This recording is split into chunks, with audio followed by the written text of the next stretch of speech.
Yeah, we did get some new intro music. I'm loving it. Since the last time you've been on the show. That was a little bit of Rev Commander on the intro there. So we've got some different stuff we're doing with that. Shout out Aaron Sunday for the production of that intro. Well, you got a professionally produced podcast here. You got the best job in town, Jacob. You know, it feels like I'm onto something here. I get some of the best conversations. I feel like some of the most substantial insight out of people that I feel like a lot of people don't have the pleasure of being able to get and uncover. So I am beyond excited for today's conversation.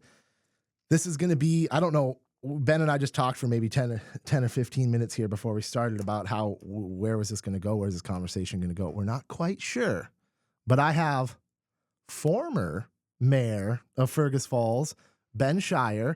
And I know you've been in here on KBRF since. I don't know how in depth you've kind of unpacked the process of losing your first political race. This was your first time losing a election. Is that correct? That is correct. And that's an interesting experience. And, you know, it's something that obviously the election didn't go the way I wanted it to go, but those things happen for a reason. And here we are at this place and time in our own personal journey, our own personal history, the history of our community, the history of, you know, the politics of the nation and everything. It's something you go through and a lot to learn. You know, we had so many conversations. I remember, you know, it's nice sitting here in the studio with you, but it was also very nice to be down at the splash pad outside talking during. That was fun. Yeah. But yeah, I mean, I think lots to learn from that election about your community, and yeah, losing isn't easy, but it's part of life. Yeah. Ben, you were on the show, like you mentioned there, we did a civic spotlight, a little mini series that I did when I was running for city council there, getting some interviews with some other candidates. You were also on the show. You were a relatively original guest when I was still in the basement of the tattoo parlor there. So this is your third time on the show, and I highly recommend anyone who wants more insight into Ben's history and Ben's background to go back and listen to those episodes. We're not going to talk too much about his background today. We're going to talk more about, you know, what's happened in the city over the last 20 years of service here for Ben. You used to do a segment with Dave called Real Talk with Mayor Ben. And this is going to be the Real Talk with Mayor Ben here, because former Mayor Ben. Former Mayor Ben here. But you'll always be Mayor Ben in my heart. You'll always be Mayor Ben in my heart. But this is an opportunity for you to speak in a way where you're not bound by the public scrutiny of being mayor anymore. There's a lot of, this is not a good opportunity for you to reflect and kind of talk about some stuff you've experienced and maybe the future a little bit, your future, how you feel about the direction of our city currently with the current council, and maybe some opportunities for you going forward as well. So, I'm happy to be here. Yeah. So let's talk about here. Let's just go back in time a little bit.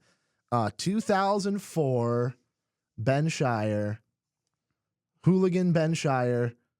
They didn't know how much of a hooligan you were back in the day, but they elected you. You served as faithfully as a city council member from 2004 to 2016, correct? Or no, sorry. So I served from 2004 to 2008. Then I did not run for re-election. Oh, you did not? No, not in 2008. There was some things going on in my life. You know, young kids. My wife Tessa was pregnant with our fourth child at that time.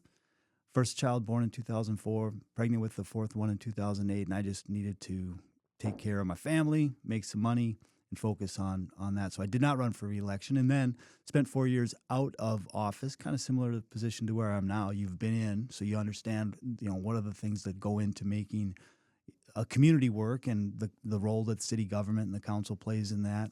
And there were some issues going on. It was, you know, one of the things that drew me back into city politics was the way that the city council was handling some of the projects they were going through. The community arena was a big one at the time, the RTC. So ran again for city council in 2012, was elected and served until 2016, that's when I ran for mayor, served for mayor from 2016 to 2024. Okay, so it was 16 years of service, not 20. Yeah, 16 years of service over a 20-year period. Wow. Yeah. And now you work with West Central Initiative. It says here on my sheet, 2004, you took over West Central Initiative Rural Leadership Program. 2024. 2024. That's right. Yeah. That's Yeah. right. So worked with West Central Initiative on the Rural Democracy Project for the last 2 years.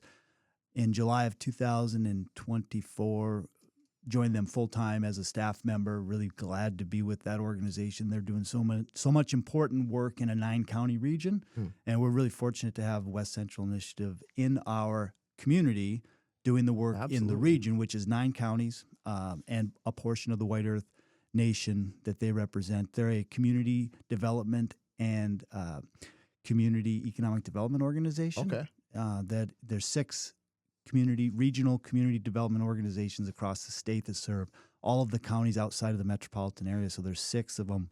One of them, West Central Initiative, is located right here, and they're doing all kinds of important work in so many communities around economic development, providing gap funding, so many things that they do. So I really encourage people to check out. It's something I don't think enough people know about, but from planning, transportation, economic development, Main Street revitalization, they're doing a lot of very important work in so many communities. So really happy to be part of that.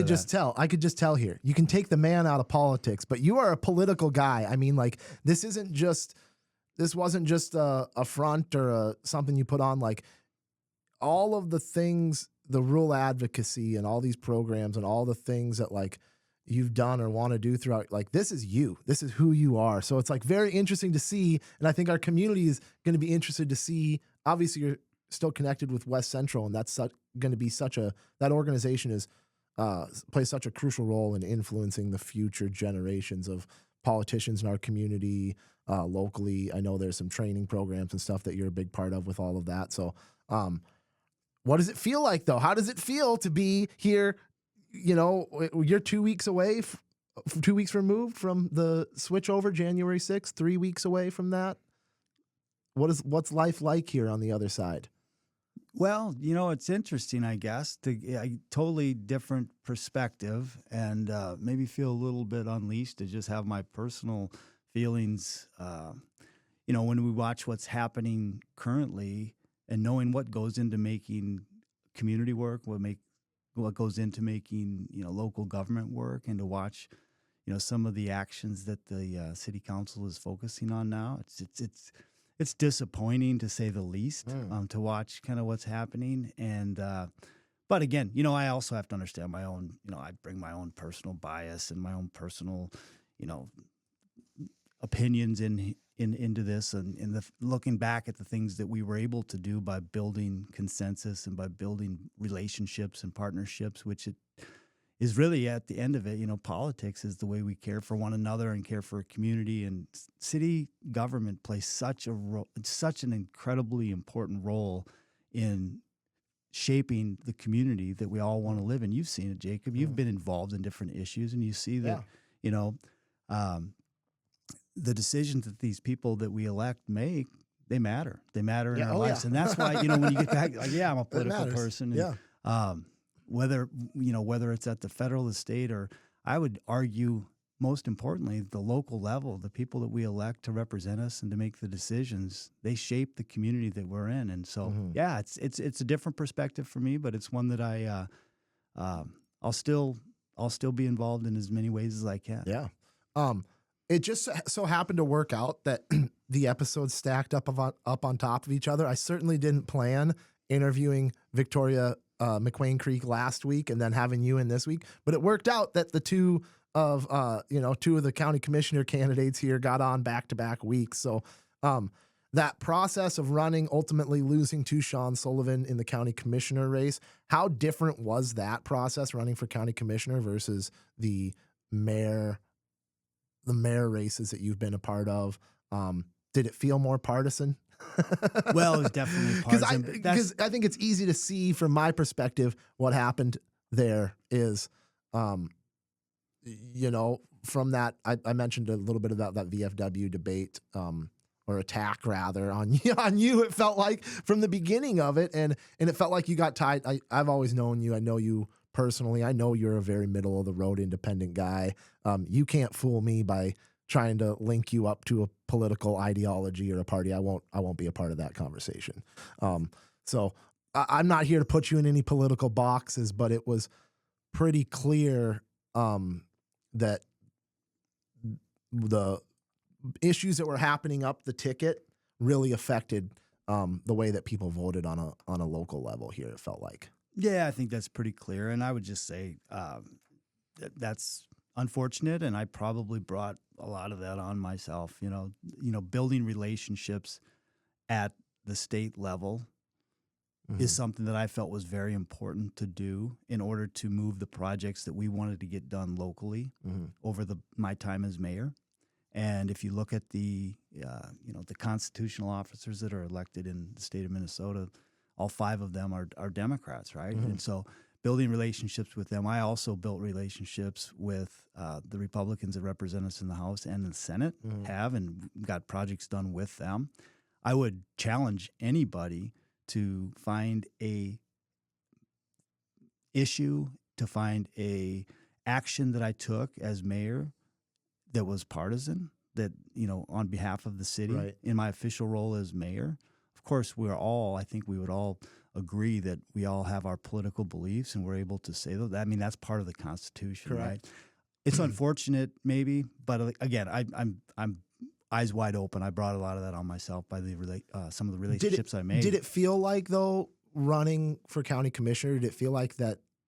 Obviously, that was kind of the culmination of everything you've been through as a politician, sort of, or like, was that race significantly different as far as the partisan heat goes, or was it the same old? Oh, I think it was definitely, and I don't know that it was necessarily the county commissioner level. I think it was just the place we're at in our national politics. Correct. It used to be, if you talk to people that have been involved in politics and in local politics, over the years, it used to be all politics is local, right? Like, show me what you've done for your community. I would challenge anyone. Like, I'm pretty proud of what I've done for our community. Absolutely. And what we've been able to bring and the resources and the collaboration and the projects we've been able to get done.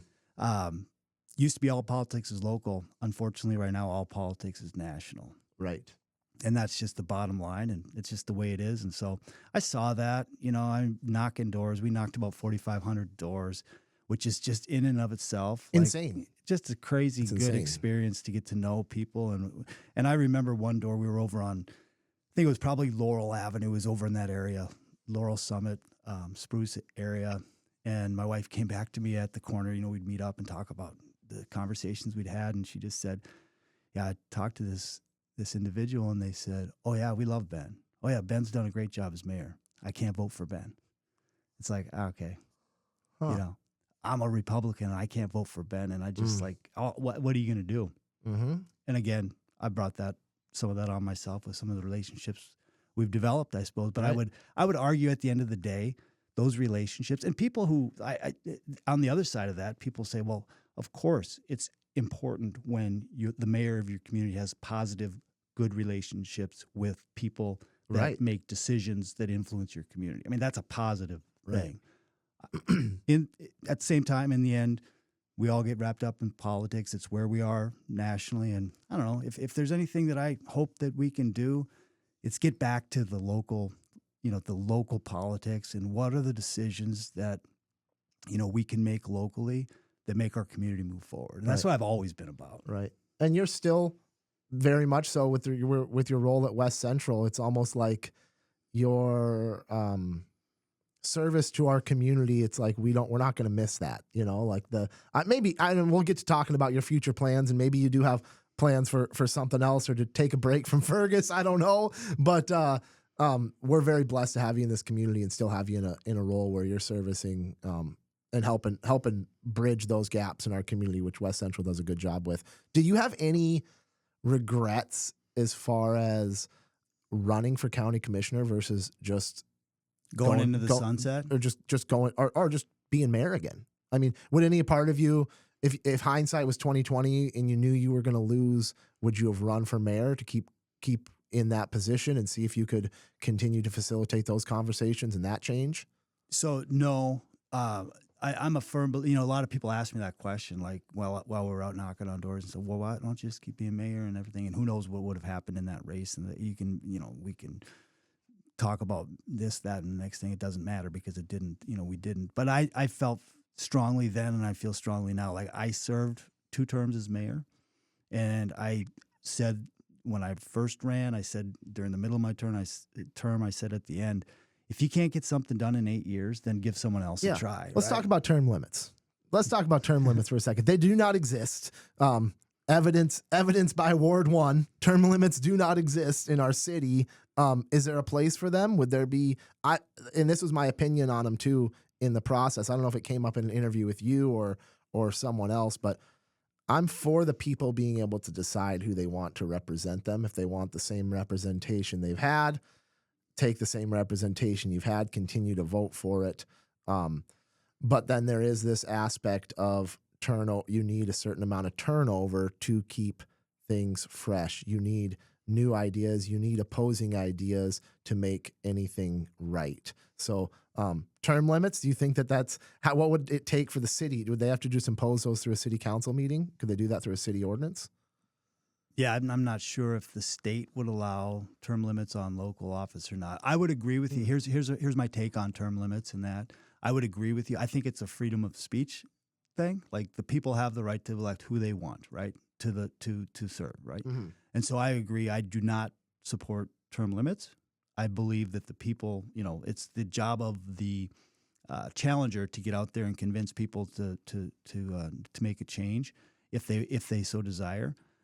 I would add a slightly different twist to it and say, like, for me, for example, in my term, like 2 terms, 8 years, there's a certain amount of political capital that you have. Right. Use it. Use it to get things done. And in the process, you're going to, you know, make some people upset, and naturally term limits apply, right? If you're just not doing enough to make people angry, then I would argue, you know, maybe you're not doing enough. Right. So I just think natural term limits. You know, there's people I know there's mayors that have been in office in communities for 20 plus years throughout, you know, across the state and everything. And hey, that's the way they serve. You know, they're more of a ceremonial, and that's not the way I led. Right? Like, you know, we had a lot of issues that came before the city that you know, you're gonna make enemies. You're never gonna please people. And I don't like to use the term enemies, but, you know, thinking about like one of the first things we did with the RTC, for example, and I was a big supporter of seeing the RTC as an asset to this community, and that we could bring people together and ultimately get it in a place that we can have a redevelopment of that site. But we couldn't put all of our focus, and we needed to build relationships with the state in order to downsize that facility, which is, if you remember what we did, we went out and we got $3.49 million to deconstruct, to, you know, remove some of the non-contributory buildings to that facility. And I took tremendous heat. The council took tremendous heat. We were against it. We were trying to tear it down, and that just wasn't the case. We were trying to get it in a place. And at the time, you know, very controversial. But if you look at it now, I mean, that place is in a better position to be redeveloped than it ever has. And there's concerts up there. There's things. So you have to take your lumps. Right. If you're going to get things done, you're going to have to take your lumps. And every project that we did over my term as mayor, we faced that. And so I think at some point, just in politics, whether it's at the national level, the state, or the local level, there's pendulums, right? Like, a certain amount of energy is met with resistance, and it swings back one way or the other. So I think that's what you say. So anyway, back to the thing. Like, I'm happy with the 2 terms I spent as mayor. I didn't want to be mayor forever. I wanted to go in there and try to get some things done, and I think we did get some things done. And and then just let somebody else. Like, let somebody else. Fresh ideas are good in politics. What would you say? But was like your biggest conflict moment? Like, is there a period looking back as mayor where you're like, wow, that was definitely the most heated topic or the most controversial thing that happened in our community throughout your 8 years? Well, there were a few, but I remember one pretty clearly, and I think that this is one where I recognized, like, I not get reelected in this community because of a decision that I made, and that was, let me just, it had to do with the invocation at the The invocation. invocation at the beginning of the city council meeting. Oh, And is that the introductory to the meeting, or sorry, the what's prayer? the prayer? Okay. Yeah, the prayer, the invocation that happens at the beginning of the council meeting. And going back, like, I'm a person of faith. I also understand the separation between my personal faith and my oath to office, right? So this is a community of faith.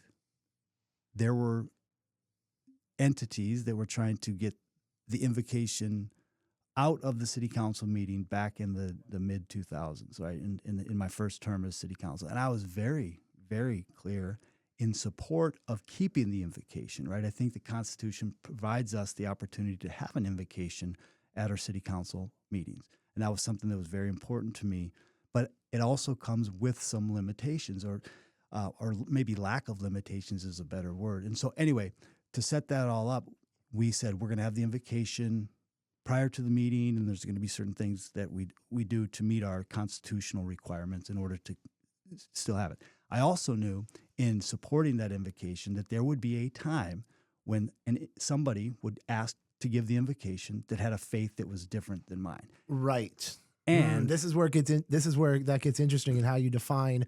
If we're talking about God, are we are we mentioning Jesus? Are we like what God are we praying to here at the beginning of our city council meetings? Right. That's okay. Yeah. And so in 2021, I was approached by an individual who wanted to give the invocation, who was of the Hindu faith. Right. And I realized, and some people said, just get rid of the invocation altogether. I said, no, this is really important to our community. This is something I've stood up for, knowing that one day there would be, and I said at the time, there would be a time when that invocation is given by someone who has a different faith than me, and I have to accept that if Right. I'm going to be true to my oath to the Constitution, right? Right. So anyway, You might have to accept that, but the community members don't have. They maybe don't think they have to accept that, or Yeah. Right. And so I made that pretty clear that my interpretation of the Constitution, and interestingly enough, the Supreme Court of the United States, a conservative majority of the Supreme Court agreed with. They didn't agree. I was in agreement with them. I shouldn't say that they didn't rule on our particular case, Right. but they did say that yes, you can have an invocation, but you cannot specify what religion it is. And so therefore, if I were to say to one faith, no, you can't give the invocation, but this other faith can, then I'm breaking what I understand is my oath to office, Right. and my pledge to the Constitution. And my personal So you allowed faith too. you allowed the prayer. You allowed the Hindu prayer. Yeah. And that was the most controversial. I received so many letters that I still have. I received phone calls. I received, letters with people, and I would just read them aloud at night, just so my kids could see what was behind some of these things, but people telling me that I was going to hell, and people telling me that, and I would try to, just try to explain to them, like, you don't have to agree with me, but here's the basis of my decision. And Right. which that was fundamentally one of the most important decisions, because again, we'd taken an oath to uphold the Constitution of the United States and the Constitution of the state of Minnesota, right? Right. And so I take that very, very serious. Right. And yes, I bring my personal and self into this.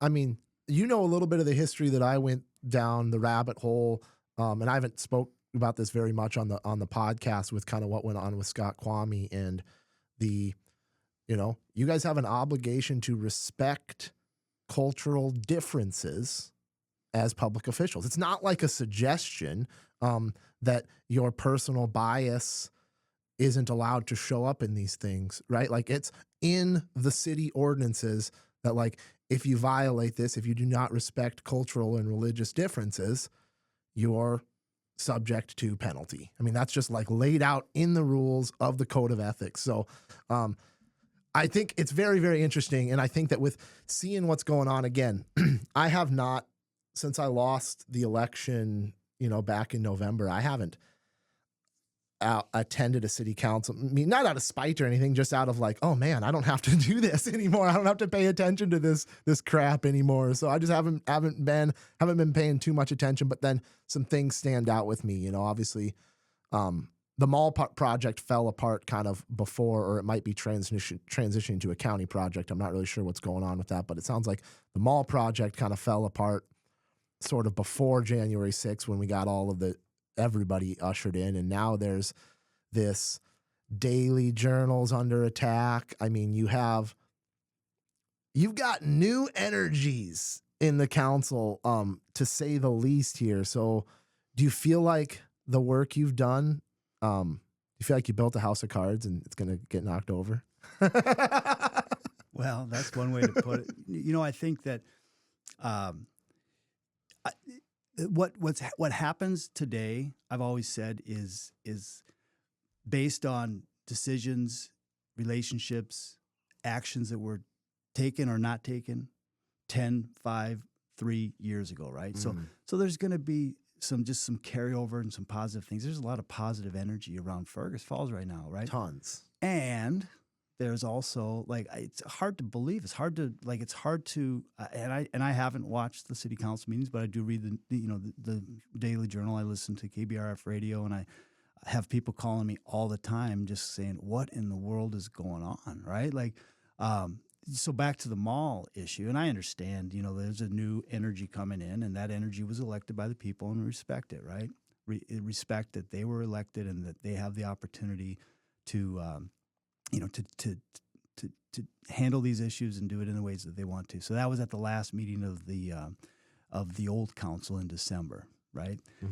But there was one member that it was seated to fill the vacancy, which changed the dynamics of the council. Correct. Right. And so that was the thing. So, you know, the disappointing thing about the mall, I would say the malls, I hope it's going to happen. I hope that we can save those 4 businesses. I hope that we can get local ownership of the mall. And I think that I believe that, like, reasonable people would agree with that. Like we need to use the tools we have to save those businesses. And obviously there's a financial accountability there too, that you have to figure out a way to hold the property owners financially accountable in some way or another, because there's a bunch of owed money there and owed utilities, correct, to Otter Tail Power and city taxes. Is that, I mean, am I inaccurate saying that? Yeah, absolutely. Yep. And the truth of the matter of the mall is that, you know, that thing's gone to public auction twice. And it hasn't got to the finish line. Like, for 20 years, we've been talking about getting local ownership of that mall. So we built relationships to talk about how we're going to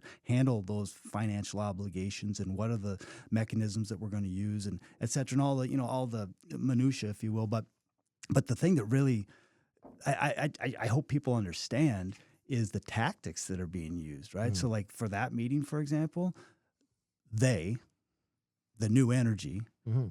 And they'll take that mall, and then they'll turn the agreement. I think they'll turn the dial 2 to 3 degrees. They'll call it their own, and they'll celebrate a victory. That's the way politics works, right? Like, elections have consequences, and the new members have. However, we had a purchase agreement that 5 elected officials. There's 9 elected officials in the city of Fergus Falls, right? 5 of the elected officials were in support of that agreement. Same with the TIF agreement up on the sale of the apartment complex up behind the old Target building. 5 in agreement. The 4 in opposition understood that if all 9 elected officials are present and voting on this, it's going to pass. So what do? They don't show up. That's the way we're going to do our politics. I mean, there's something wrong with our charter if the 5 are all present in support of something, and the 4 in the minority have the ability to stop something by not showing up. So an additional no vote means that the project will go through. There's something constitutionally, charter-wise, that's wrong with that situation, right? Interesting. So, I mean, to get into the details, the mayor votes in a case of a tie. They know if there's a tie 4-4, the mayor votes. The mayor gets to, be on the side of whichever it is. But if one person doesn't show up, which is exactly what that new energy did, they just don't show up to a meeting. I don't know. Did the people know that? I mean, because I don't know. it's. I mean, if that's the way they want their elected Yeah. officials to act, I would have a problem with that. I Yeah. do. As a citizen, I do have a problem. This is with what that, we want right? here. This is what we want here. This is seriously like, yeah. Let me say something. Yeah. This is really fundamentally the easiest thing in politics is to say no when you're in the minority. No, just no. This is what I would do. That governing is actually very hard.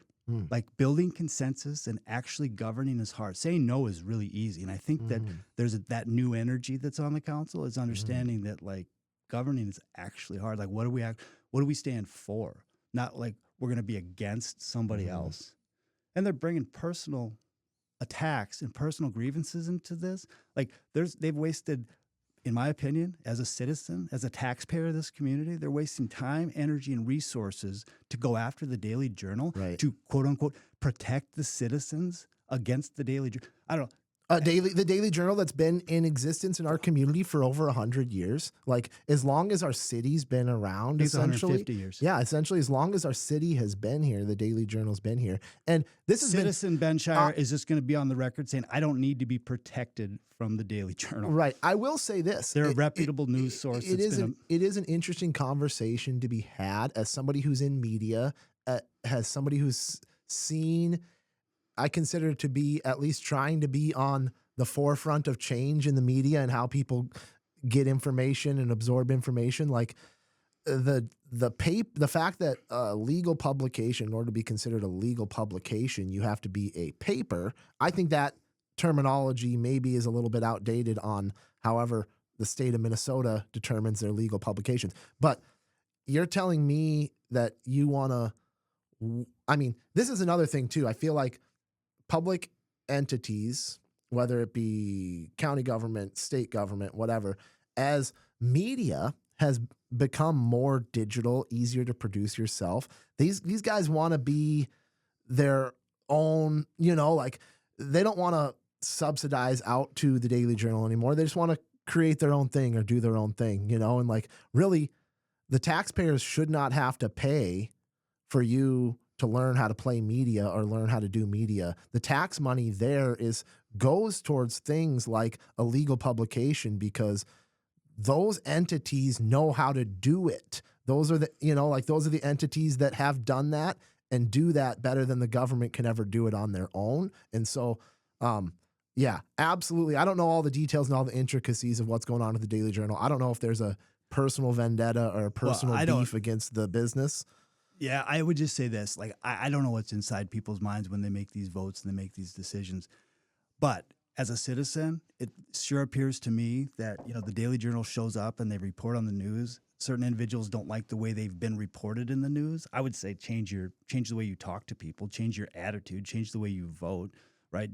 Rather than go use that personal vendetta against the organization. Right. So as a citizen, I would say two things really important. First of all, we're wasting taxpayer dollars. This new energy was going to be fiscally conservative, and they were going to save taxpayer dollars, and all this. They're spending taxpayer dollars to investigate whether or not the Daily Journal is a legitimate publication. I mean, that is so absurd. I mean, I hope the people of Fergus Falls understand the absurdity in that. Right.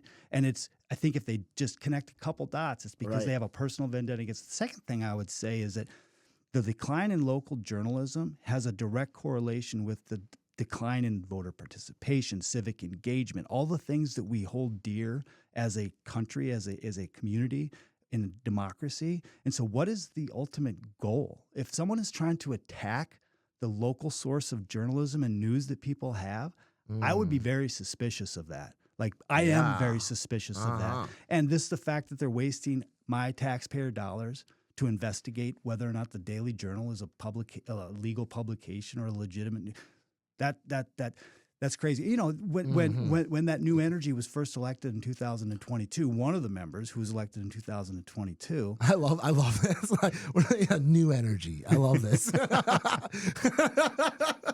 Okay. But if you remember, that new energy brought forth accusations against another council member that went back to the 2020 election, where the other, quote unquote, air quotes here, listeners, we're using air quotes, the new energy was running in the 2020 election. So this is all personal. The point is, it's all personal. Those accusations against the council member who spoke against them in the 2020 election, then they used taxpayer dollars to investigate something that was completely unfounded, absurd. Anyone on the surface knew that these allegations had already been decided by a administrative panel, administrative hearing. The same accusations had been made, but yet they're going to bring those personal grievances in. And here's the thing: as a citizen, as a taxpayer, they're wasting taxpayer dollars on these things. Anyway, maybe I'm bitter, maybe I'm biased.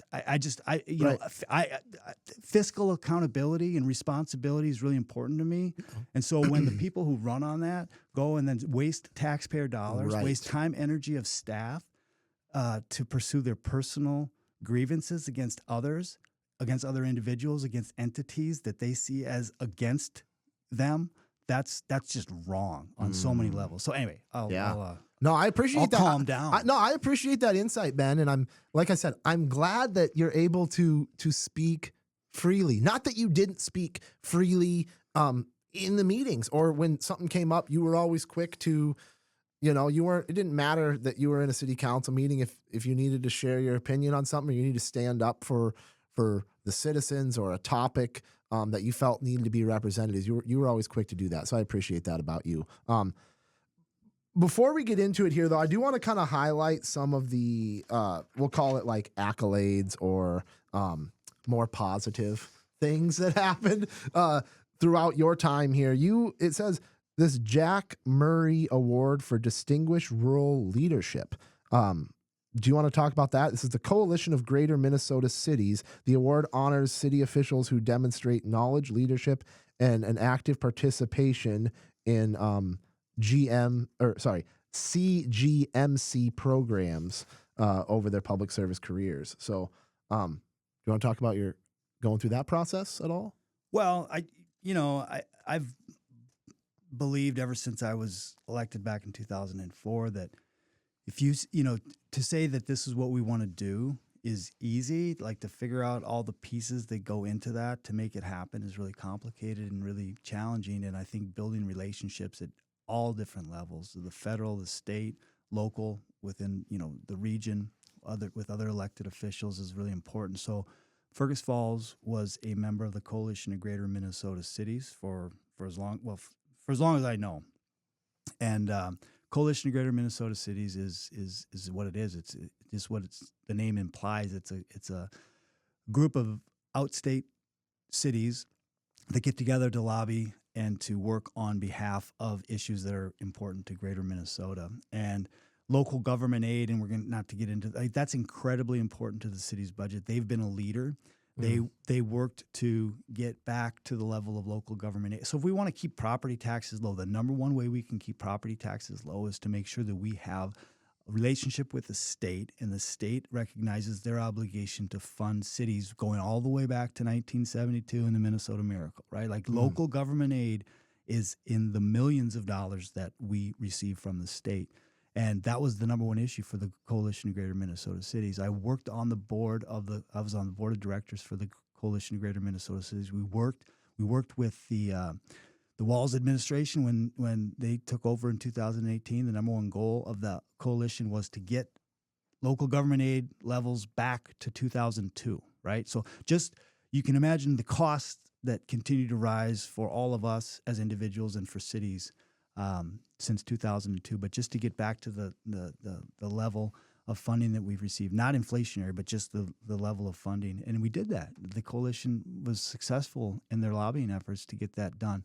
I say all that because then this new energy, here we go. The new administration. That was one of the things that over the last 3 years they tried to eliminate, is these partnerships. And it's going to come back I believe it's going to come back to, to get us when we don't have those relationships that we've built with other communities to lobby on behalf of issues that are bigger than ourselves, right? We have to, if it's just like an individual. If you're only self-interested, eventually that comes around, right? We've got to be part of the larger world and work with others, with like-minded individuals in order to get things done. That's like why it was going to be such a logical step for you to move from mayor into county commissioner because really your whole allure, one of the best things that you have to offer is you're bridging that gap and your ability to connect our community all the way up to the top. So, Well, that's all right. You know, yeah, I will say yep, this. My opponent, Sean Sullivan, who's elected, he'll do a great job, right. and I'm going to support him. And he's going to do a great job. I So feel like it'd only be fitting if I had Victoria on last week and you on this week. Maybe I got to try to call Sean up when we're done with this interview and see if he wants to see if yeah, he wants for to come sure. in and talk. I know he's got a good story. You know, he's got obviously a really strong financial background. He probably understands things about finances that would make your head spin at times. And you guys both obviously had different strengths, different things that you guys represented. So, But hey, he'll do a great job, yeah, and support him and wish him all the best. yeah, But anyway, back to the Jack yeah, Murray. So anyway, yeah. that's just that was something that the coalition, they recognized a few individuals kind of that are at the end of their terms as mayor that have made contributions. So that's an honor, you know. But the bigger point is not about the Jack Murray Award for me. It's just about the fact that the city. I'll give you one example of what the coalition would do. So there was a city, I think it was Osakis, and they were having issues with the Minnesota Pollution Control Agency and some of the new regulations as far as, like, I think it was wastewater discharge. And then the city said, hey, these regulations that the Minnesota Pollution Control Agency is putting on our local community are not, we can't, like, they're not financially viable for us to do, like, the level of testing and whatever. And so the coalition backed them, knowing that, hey, this is an issue specifically for the city of Osakis right now, but down the road, this is going to be, if we don't take this on, if we don't have a coalition of communities standing up to say that, you know, this is not financially feasible for our communities to do, all the other communities down the road. So it's just like that collectively we're starting. They took on the Minnesota Pollution Control Agency and they won, right? So, like, that's what belonging to a group like that means. And we're no longer a part of that group, which is disappointing to me because it's not. Yeah. So when did that end? When did that partnership end then? I think it was 2024. Okay. Yeah. Just this last year. The new energy pulled that out of the budget. They, Interesting. they wanted to, penny wise and pound foolish, I guess, is the way I look at it. Oh, right? It's making investment. Nobody wants, like, I look at it like nobody wants to pay insurance premiums, but man, you're sure glad when you're in a car accident that you have that insurance, right? That's just one example of right. Yeah. Also, by the CGMC here in 2019, you were also awarded the Excellence in Service Award. This next one here is kind of cool. It's Fergus Falls, actually.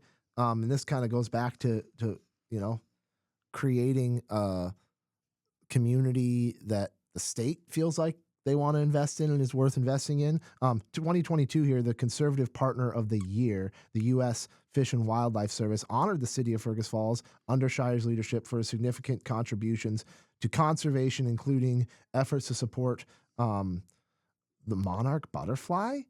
Did we save the butterflies? So we were the first Prairie City, USA, right? Right. And that goes back way before my time to the partnerships between the U.S. Fish and Wildlife Service, the school district, the city, and the state of Minnesota to establish the Prairie Wetlands Learning Center. And anyone who's had any child or relative or known anyone who's gone through that program, it's a one of a kind gem that we have in our community. And so we kind of built off of that. Worked with two organizations. One was Wildlife Forever. The other one was the United Prairie Foundation, and we became a model city that now is the first and the model for others to become a Prairie City USA. And it's not just for the sake. I think it's really important, conservation, right? Like saving the monarch butterfly, making sure that our groundwater is clean. All these things are important, but I also understand local politics. They're going to talk about money, right? Like, well, what does it cost? Are we going to do these things? Because a lot of times people don't have a long-sighted. But so we did it in a way that was financially responsible to save taxpayer dollars. And what we did was we identified 100 acres of mowed city parkland, right? Like Kentucky bluegrass manicured parkland that costs money, city employee time, maintenance time, fuel cost to mow every week, right? And we said, we're going to plant this in native grasses that protects the environment, creates habitat for species like the monarch butterfly, but also save taxpayer dollar, city time, and energy. And so I think it was recognized in that way. And it was maybe a small way, but it's a way that we can do these things. We can do these things that can serve our natural environment in a way that benefits the taxpayers, which is something that's always been really important to me, that you can't just maybe always lead with the only, just lead with why it's good for the environment. I understand that that's not going to short-term work in the city of Fergus Falls with the majority of people and the majority of the council that we had. So we presented it in a way that saved taxpayer dollars and beautified our community too, and brought some recognition and allowed us to do some other things. So that's a small thing, but it's something that's I think was pretty. Yeah. Do you want to spend a few minutes? I know you were in here with a group of people specifically talking about the life of Gary Spees. Rest in peace, Gary Spees, by the way. Great. I mean, legend. I would say he is like the #1 local legend probably in Fergus Falls. But talk a little bit about Spees Park. Talk about that project, the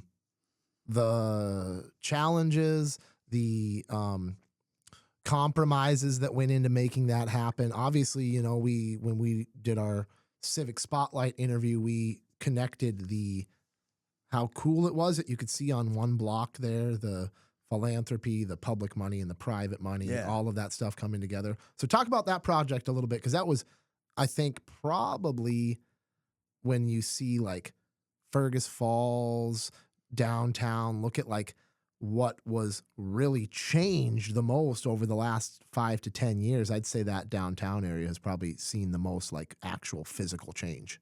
Yeah, absolutely. So, well, first of all, just the name Spees Park, I just want to make sure that people, if they read the plaque down there, that's park is dedicated to the Spees family and what they've meant to Fergus Falls. And that includes Gary, of course, who we lost this week, but also his wife, Sharon. Like Gary and Sharon together were a partnership and a force, and two of the most wonderful individuals that any community would ever have the privilege of having, be on their side and be on their team. And what they brought to this community, I don't think will ever be replaced. And I don't think it could be overstated. From the resources, they were very successful and they were very generous to give back the resources. But equally, I think in the one that resources, you can find resources a lot of times, but the energy, the compassion, the wisdom that they were willing to give to people in this community, regardless of their position in the community. That's something that there are hundreds of things that have happened behind the scenes that no one will ever know about that they did to make this community better for other people. And that's something that something will never be replaced. So the fact that we were able to get that project done and have a public space named after the Spees family and in recognition of what they brought to this community is, it's one of my proudest accomplishments. And it certainly it's not my accomplishments, but I was a part of that. And I feel honored to be a part of that. I feel honored to have known Gary as closely as I did, and to see what he and Sharon together were able to do for this community. So that's sorry that I had to say that. The actual getting that project done goes back to energy. Back in 2016, we started I ran for mayor saying we're going to go back to the historic downtown and the natural river, the beauty and the natural environment that that we're fortunate to have. And anyway, I think we've gone over this. I don't want to go too far into the weeds, or you tell me how much you want to know, but started with the downtown riverfront master planning process that involved hundreds of people, and that was the foundation. Right. We were going to have an auditorium where the splash pad is. Yeah. And it would have been better. Yeah. That's my opinion. It would have been better, but you got what you got. The splash pads, and we got the mobile stage, and that's an example of compromise and how you get things done. A mobile stage. So the mobile stage that you see around, you see up at the RTC for the concert. Yeah. So when you see it down there at the riverfront, it's a $150,000 mobile stage that we got. One of the Vadine Trust is the one that put the money behind that. So that was a compromise, saying like, okay, this. We're not going to do the amphitheater, but here's a mobile stage. Yeah, and there was some reasons behind that too. Like the amphitheater was part of the original design, but there was people in the community that said, wait a second, we're limited by space and we're going to have like a 400, 300 seat amphitheater and that's not going to be enough. So we're going to have a lot of, then when they get 1,500 people for these Sunday afternoon, Sunday Correct. night concerts, They're going to have to go somewhere else anyways. so let's get a mobile stage that's first class, top notch. Let's get it so we can bring it down to the, to the downtown pavilion area, or we can bring it up to the RTC, or we can bring it to the school, or we can bring it wherever. So well, that was a compromise, But so that the important thing about that, it's like an 18-month process. And anyone that's like involved in, anything, any issue at the city, you realize the government takes a long time to get things done. So this 18-month process of defining like our downtown riverfront master plan, if you go to City Hall, there are dozens of master plan and planning documents and studies that are sitting on the shelf that have never been acted on. So, and that's super important. Each one of those represents a very, very large dollar amount. Absolutely. Of time and money. And this is, Lonnie Ballwig didn't get elected, but that was one of the things that he really was touching on in his run. Was his idea was one plan to replace them all, like one master plan to replace them all, because shooting from the hip and paying for all of these plans and paying for all these plans that just sit on a shelf and never get executed on, that is like government inefficiency number one. Yeah, for sure. But I would say this, like if you look at that master planning document that we went through, when we got done with that, we said, this is not a plan. This is going to be implemented. We're going to take action on this plan. And we did. They identified 5 sites, 5 opportunity zones. One was the dairy site. One was the mill. One was the 2-block there. One was the Shopko site. And the other one was I think the City Center Mall. And the City Center Mall is the only one, and that's privately owned, right? And everyone understood at the time that, here's some ideas for what could happen with the City Center Mall. That's privately owned, and so the other 4 zones, we took action on those. And it's not easy to do that, it's not easy to actually go through over time. Like, time kills all deals, right? Like, time is the enemy of, you've got the people and the energy together around something. Government takes time to get things done. That's a process that's challenging. But what we did was, if you look at it, started with the dairy. We purchased the dairy. Then we built partnerships with the EPA at the federal level, Environmental Protection Agency, the Minnesota Pollution Control Agency at the state level, the Department of Employment and Economic Development, the DNR. I mean, you just boom, boom, boom down the list, built those partnerships into bringing resources and expertise into getting that dairy cleaned up. I mean, I don't know. I hope people recognize the fact that in the end, and then we got $4 million from the state in bonding money to make the improvements that the city going forward will be in charge of now. That was a contaminated, dilapidated industrial site that brought down an entire section of town for a generation, and we got it cleaned up, right? Like, that's important, and it took a lot of partnerships, and the city council that was elected, and here's the important thing about the city council that was able to get those things done that I think we're not seeing now. The new energy doesn't understand this, and this point is really important. The council collectively is who has the power, right? Like, 5 votes on that council. And I give a lot of credit to the members of the city council over the last 8 years to understand that they collectively came up with a game plan, allowed staff to go out and implement that game plan, and then backed them up and supported them in their roles. Like, staff are the professional ones. Like, they didn't change. They didn't change their mind every day, and they didn't go out as individuals and talk against something. If they didn't 100% support, like the amphitheater, for example, being in or being out, they understood that once that decision was made, they're going to get behind it, support it, and let it move forward. And that's what it took, and took all those partnerships. And so from the dairy, then all of a sudden, we built relationship. We got $1.75 million bonding for the phase 1, which is the Spiece Pavilion. Yep, that park. We got that done during COVID, which is in and of itself, that was another challenge. And then the cool thing is for phase 2. In 2022, a group came together and costs came in double what we expected them. Everything at that time, COVID, all costs for all projects were coming in, incredibly high, came in double. didn't have that's the year the legislature adjourned without getting any work done. They didn't have a bonding bill, which we had $1 million in there for that. And rather than sit back and go like, well, we did our best, and well, this project isn't happening, the community came together, and a small group of people said, we have to get this done. If we go out and raise $2 million, will the city, go forward with this project? And that's pretty cool too, to see the way the city. So did they actually raise all the money that needed to be raised for this splash pad? Okay. Absolutely. There wasn't there's not going to be some hangover bill or leftover amount of money that the city's going to have to absorb there that didn't get raised? No. Okay. No, they got a major gift from the Vadine Trust in the amount of $1 million, which was kind of the match, and then they went out and raised it, and there's incredibly generous people that stepped up. Anything, there was some significant investments and contributions made by certain individuals. And then there was, people would chip in $25 when they would do some of these events. So it was pretty cool to see the way the community came together around that. This community rallies around projects they believe in, and they show up and they get the money and get the projects done if it's something that the community believes in. And there's that energy around those projects. So that was really cool to see. So that was phase 2. And then the mill's like an option that's private, Yeah. I've actually got I think I've got a mill episode in the pipeline. I don't have it on the calendar yet, but I've been in contact with those guys about getting somebody in to talk about that project. So I'm excited to hear that one. I think that was a $7 million, if I'm right. No, I don't know. I don't have all the numbers, but I think originally it was a $7.1 million project. Privately funded. There's a little bit of deed money in there. And tax increment financing that project. There's a little bit of TIF. There's a small amount of TIF in there.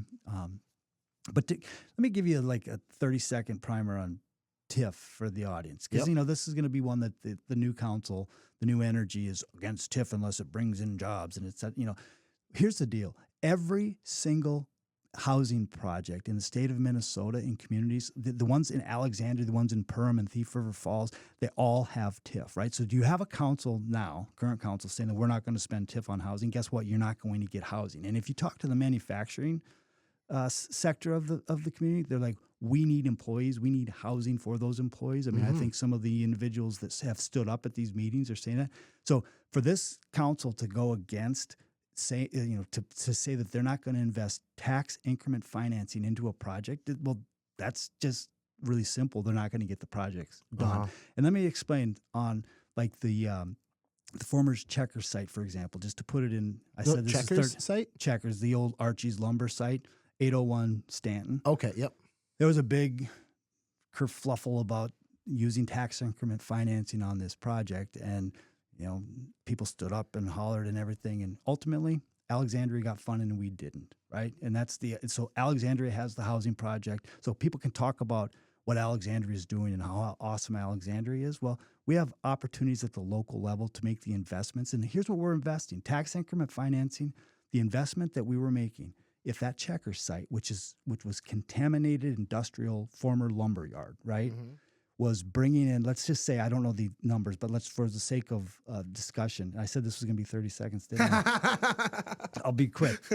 If that generated $1,000 in taxes, what you're saying when you're going to give TIF is that we're going to capture that $1,000. So right now, today, 2 years ago, in its contaminated, dirty site, $1,000 in taxes, right? You capture that $1,000 for the next 20 years, or whatever term your TIF is that you agree on. For the next 20 years, you're going to continue to capture that exact same amount of $1,000. The property taxes aren't going down. No, they pay as they make improvements to that site, as they clean it up, as they build, improvements on the site, and the taxes, they pay those taxes in. You capture those taxes and reinvest them in the public parts of the infrastructure that are eligible for TIF. So for people I don't think people have an understanding of what this is. This is how development is happening. And it's not even a break on, it's not even like you don't have to pay as the property taxes increase and the value of the property goes up, you just have to show that you're reinvesting it back into the capital of the project. And some of that stuff isn't like you said, the public, there's certain things they can use that money on for the project. It's a public infrastructure that goes into it, and certain certain requirements. But again, it's captioned like so. The city. So in the end, what you're left with, if you look at downtown Fargo, Right. that's a classic example. They used TIF to redevelop downtown Fargo, and they had $10 million in TIF financing. I don't know the exact numbers. I think the mayor of Fargo has told me before, but I think it was around $10 million in TIF financing. At the end of the period, 15, which they're coming off now, it's like $100 million in actual taxes that they're bringing back in. So you don't lose anything up front. And in the end, you have 10 times the amount of tax revenue that you had at the start. People who don't understand and argue against TIF as giving away taxpayer dollars are just, that whatever. I mean, at the end of the day, if you're not willing to use these tools that you have, just watch other communities like Alexandria and Perham and you name it, who are willing to use these tools. Like government, my view of government, we've talked about this before. It's not the end. It's not the end all be all. It's not the answer to everyone's problems, but it can be part of the solution, right? Like if you're not willing to use tax increment financing to help a project along that's going to help your local manufacturing sector, then I would argue you're not being a diligent elected official that's using the resources that you have available to help your community, help your business community. Like a government can't do everything. A government can't build everything, can't control everything, but a closed-minded government can absolutely hinder the private space's ability to develop the community. And I look at that. I think a lot of people don't understand. They just look at it on the surface and they look at the communities, like you said. Why is Alexandria growing? Why are all the populations of these other communities increasing? And then you look at Fergus Falls since the 60s and we've been flatlined. We've been the same. And I don't know how much of those energies have been shifting throughout the year or fighting to keep it the same.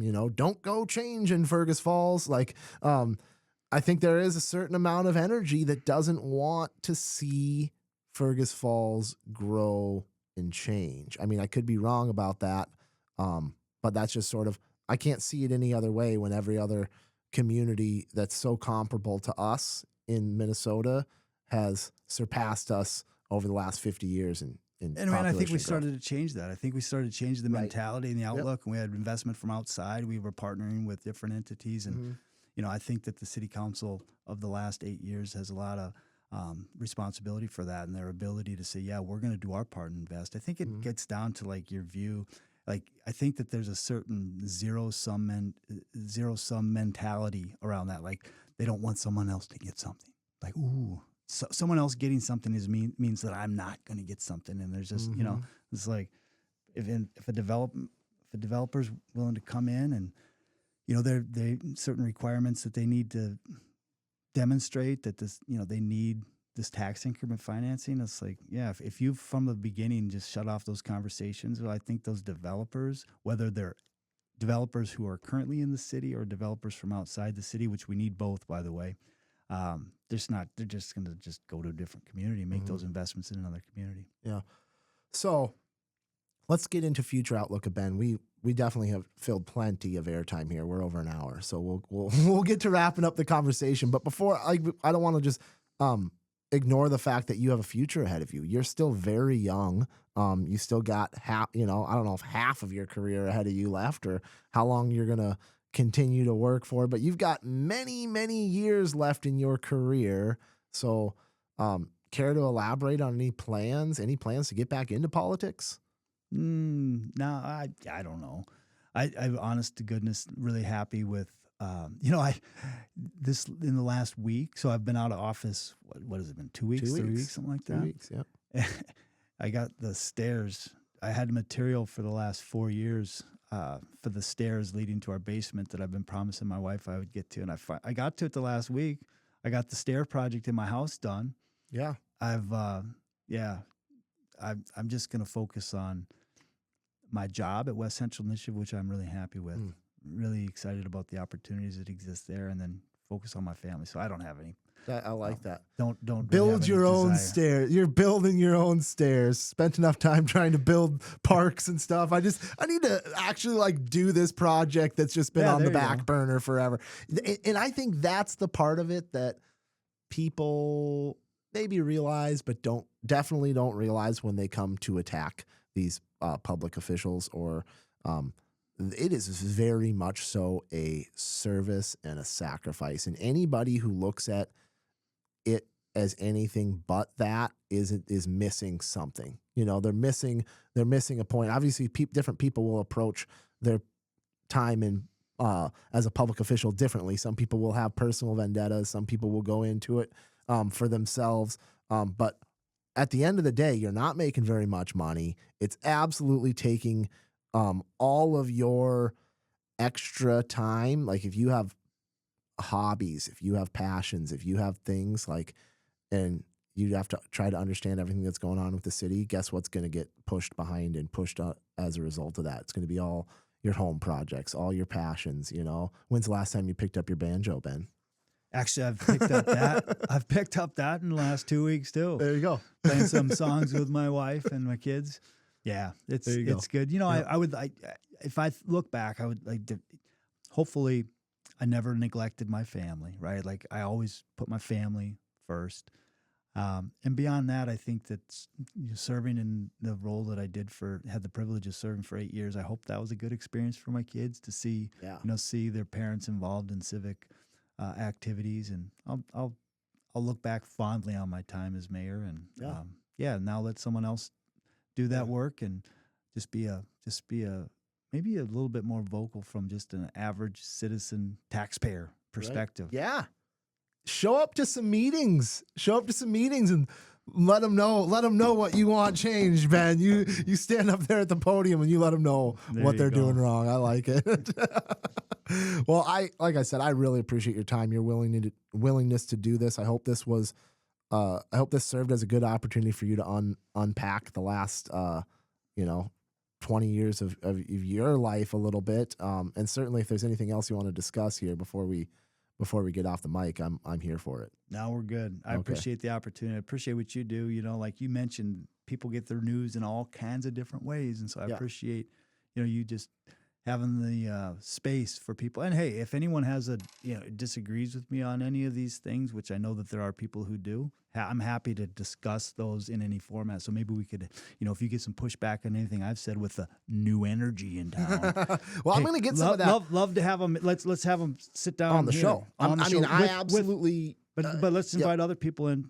Let's create a space where people can have civil discourse and disagreements, right? Like how healthy would that be? Absolutely. I would really, I can absolutely see in the future where I'm going to be able to facilitate some of those conversations, and I'm excited about it. I know that, a few of these public officials, it sounds like, have interest in coming on the show at some point. There's rumors I might have an interview with Mark Layton at some point. Some of these new energies, maybe I get to hear from them and where they're at with some of this stuff and the reasoning. And I'm just convinced that every single one of these conversations I have with people, even if I don't agree with them or they don't agree with me, it's like, it's amazing to me how much I've grown as a person through conversations with, like last week with Victoria, sitting down and having a conversation with somebody who just comes from a way different perspective and has different experiences. Like, if you sit down and listen to someone and converse with them, you're going to grow through their life and they're going to grow through yours, and you're going to find compromise and you're going to find middle ground. So yeah, I'm here for it. Hopefully, it's an important part of being a citizen. Absolutely, isn't it? Citizen of the world. Absolutely. So, before we get out of here, I usually ask best business advice. I think I have a clip of you from somewhere back when I asked you that, but how about best advice for the new energy, the new politicians? Best advice for new and current council members. Yeah, collaboration, truly being able to work with people and understanding that, like, the perfect isn't the enemy of the good. Like, to get something done, you don't always have to take the step forward that you want, but to move forward, it takes people, it takes being able to bring people together that might have differences of opinion than you do. And so build those relationships. The world works on relationships. Trust, support the staff. The staff are the ones that are professionals. Staff are the ones that are dedicated public servants working every day on behalf of the city. And we have an incredibly talented, dedicated, and committed, just a group of staff at the city. Respect and trust them. Yeah. Show them the dignity that they deserve. Otherwise, you're going to find yourself out on an island. Right. I mean, yeah, and this is that's great. That's a very great bit of advice, and it sparked a thought in my mind. It's like, we've seen a communications director step back from the city, and I don't want to put reasons behind that. Obviously, Jean has her reasons for doing whatever, but like, if you can't get along, if you can't play well, if you can't see a way to work with everybody, you're going to have good people that decide that they don't want to work for you anymore. So. Well, I don't know. I would just say that would be really unfortunate because we have a top-notch staff at the city of Fergus Falls. Absolutely. And any of the things that we were able to get done over the last 8 years, it was simply because of the staff that we had and the relationships that we were able to build and the trust within one another between the council and between the staff. And that is the engine that makes things happen. I love it. Well, thank you again, Ben. Thank you for joining the show. My pleasure, You've heard Jacob. it. Thanks so much. Real talk with former Mayor Ben. I just want to say thank you. Thank you to Ben. Thank you to the sponsors, Atlas Outdoor Services, Outstate Brewing, Stumbino's Coffee, Victor Lundeen's, Fergus Home and Hardware, Liberty Business Systems, and Wayne Schuett with Century 21. So thanks a lot, guys. Thanks for listening. Ben, you have a good afternoon. Thanks, Jacob.